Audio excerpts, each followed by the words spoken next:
과장이나 공포를 조장하기 위한 전략이 아닙니다.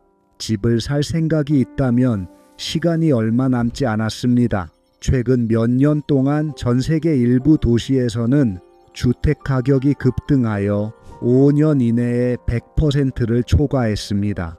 미국에서는 여러 도시에서 부동산 가치가 크게 상승했습니다. 디트로이트, 미시간에서는 지난 5년 동안 주택 가격이 122% 이상 상승했습니다. 2022년 1월부터 2023년 1월까지 유타주 오그던에서 판매 중인 주택의 평균 가격이 392% 급등하여 54만 2,450달러에 달했습니다. 엘라베마주 헌츠빌, 테네시주 내슈빌, 텍사스의 오스틴과 플로리다의 마이애미는 지난 5년 동안 최대 320%까지 증가했습니다. 하지만 이것은 세계적인 현상입니다. 스페인, 포르투갈, 터키, 에스토니아, 헝가리도 같은 패턴을 보였습니다. 궁금한 점이 있으면 댓글로 남겨주세요. 이 현상이 당신의 도시에서 어떻게 나타나는지 알려주세요.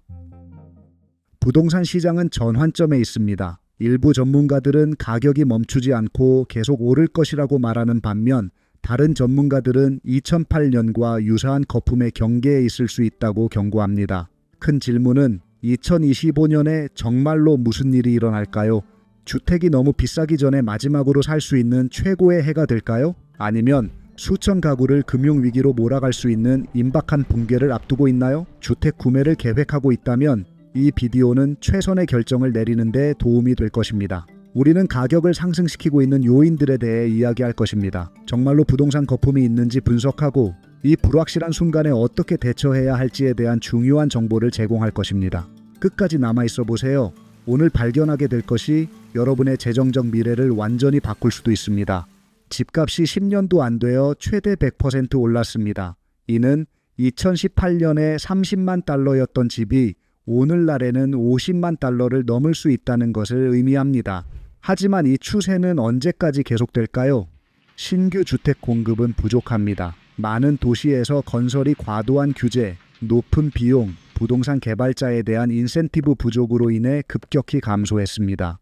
동시에 수요는 계속 높으며 이는 저렴한 임대주택의 부족과 많은 가정에게 구입이 유일한 실행 가능한 선택이라는 인식에 의해 촉진됩니다. 게다가 외국인의 부동산 투자가 마이애미, 메델린, 마드리드 또는 멕시코시티와 같은 장소에서 여러 국가의 시장을 변화시키고 있습니다. 구매력이 더 높은 해외 구매자들이 부동산을 차지하고 가격을 올리며 현지 구매자들을 밀어내고 있습니다. 이는 모든 사람들에게 주택 가격을 더 비싸게 만드는 연쇄 효과를 일으킵니다.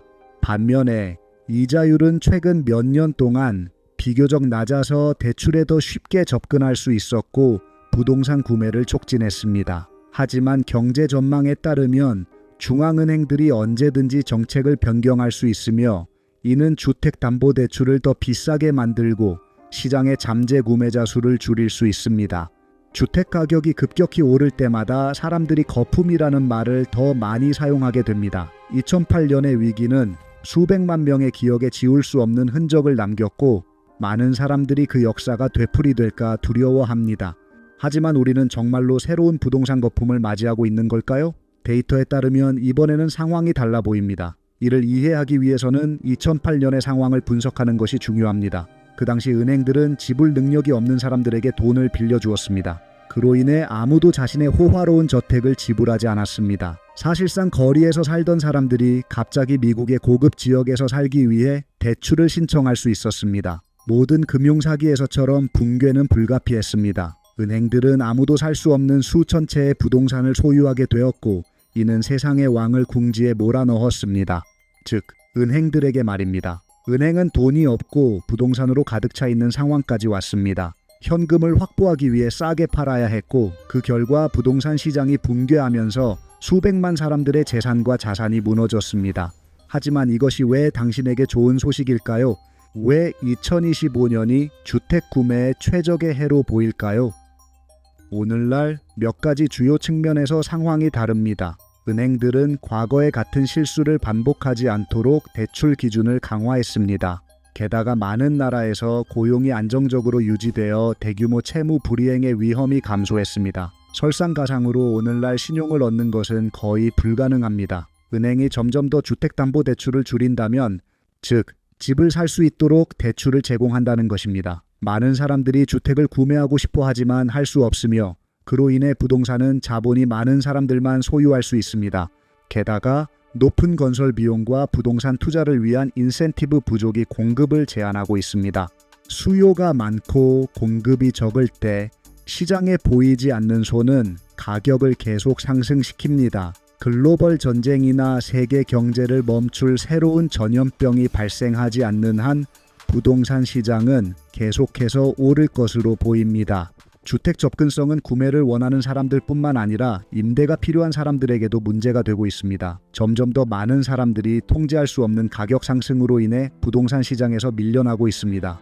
정부는 규제를 통해 개입하려 했지만 현실적으로 이러한 조치들은 많은 경우에 역효과를 낳았습니다. 공급을 더욱 줄이고 적은 주택의 가격을 상승시켰습니다. 메데진, 부에노스아이레스, 멕시코시티, 마드리드 같은 도시에서 말이죠. 주택 부족은 극단적인 상황을 초래했습니다. 임대료가 너무 올라서 많은 사람들이 방을 공유할 수밖에 없었습니다. 부모님 집으로 돌아가거나 심지어 대도시 밖에서 대안을 찾는 것도 고려해 볼 만한 일입니다. 그러나 문제는 단순히 공급 부족에 그치지 않고 이용 가능한 주택의 상태에도 있습니다. 상태가 나쁜 주택, 터무니없는 가격, 그리고 가혹한 조건이 많은 지역에서 표준이 되었습니다.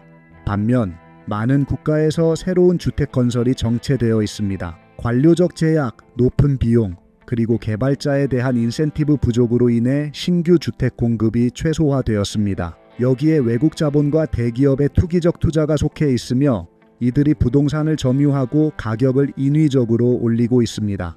정부는 주택 위기를 완화하기 위해 효과적인 조치를 취할 수 있습니다. 예를 들어 저렴한 주택 건설을 장려하고 사용되지 않는 건물의 주거지 전환을 용기하게 하거나 임대 정책을 개선하는 것입니다. 그러나 지금까지 많은 결정이 잘못된 방향으로 이루어졌습니다. 문제를 해결하는 대신 악화시키고 있습니다. 그러나 진짜 질문은 이것입니다. 이 위기에 갇히지 않기 위해 당신은 무엇을 할 수 있습니까? 너무 오래 기다리면 출구가 없는 상황에 처할 수 있습니다.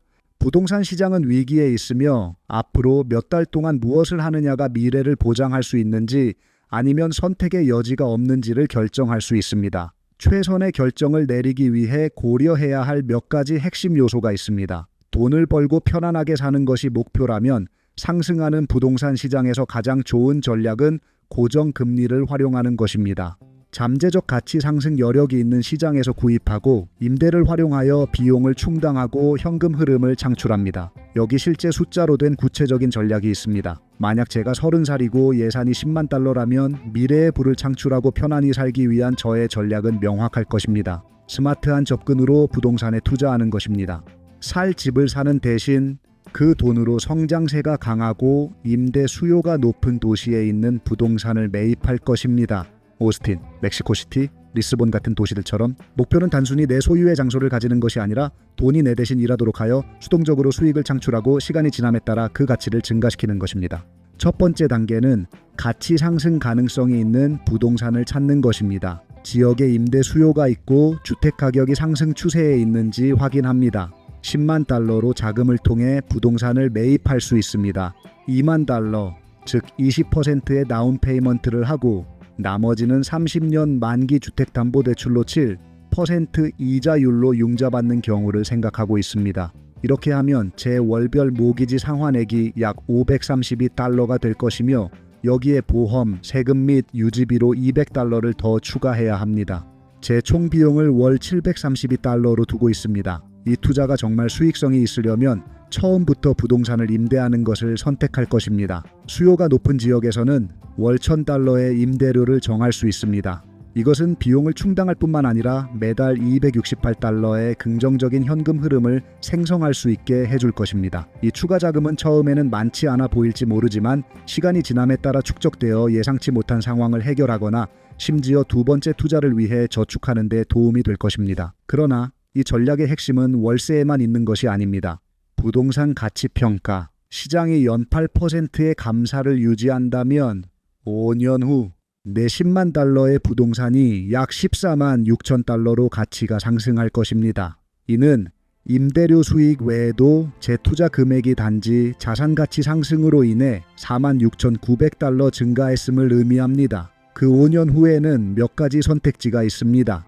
부동산을 팔고 초기 투자금과 이익을 회수할 수 있습니다. 임대료와 가치 상승으로 총 62,980달러를 획득했습니다. 그러나 아마도 가장 좋은 결정은 부동산을 재융자하는 것일 것입니다. 새로운 가치에 기반하여 새로운 대출을 받고 그 자본을 사용하여 다른 주택을 구입하십시오. 과정을 반복하고 부동산 포트폴리오를 확장하는 중입니다. 이 방법은 제가 10년 또는 15년 후에 여러 부동산을 소유하여 수동 수익을 창출할 수 있게 해줍니다. 임대료가 내 비용을 충당하고 전통적인 급여에 의존하지 않고도 편안하게 살 수 있을 만큼 충분한 돈을 벌어들이는 시점입니다. 집을 사서 사는 것과 달리 이 전략은 돈을 지속적으로 성장하는 자원으로 전환합니다. 미래의 금융 안정을 보장합니다. 개인적으로는 이렇게 유튜브 채널을 만들어 백만장자가 된 방법을 알려드리고 싶어요. 제 메인 페이스리스 유튜브 채널 이름은 투비 살루드입니다. 나는 매달 수백만 뷰를 기록하며 그 채널로만 매달 최대 8,000달러를 벌고 있어요. 지금 보고 계신 채널은 제 채널 목록에 새로 추가된 것입니다. 유튜브를 수익성 있는 비즈니스로 만드는 방법을 배우고 싶다면 첫 번째 링크가 댓글 섹션에 있어요. 노력을 들이지 않고 자동화를 약속하는 사기꾼들에 빠지지 마세요. 유튜브 구독자분들을 위한 작은 선물이 있습니다.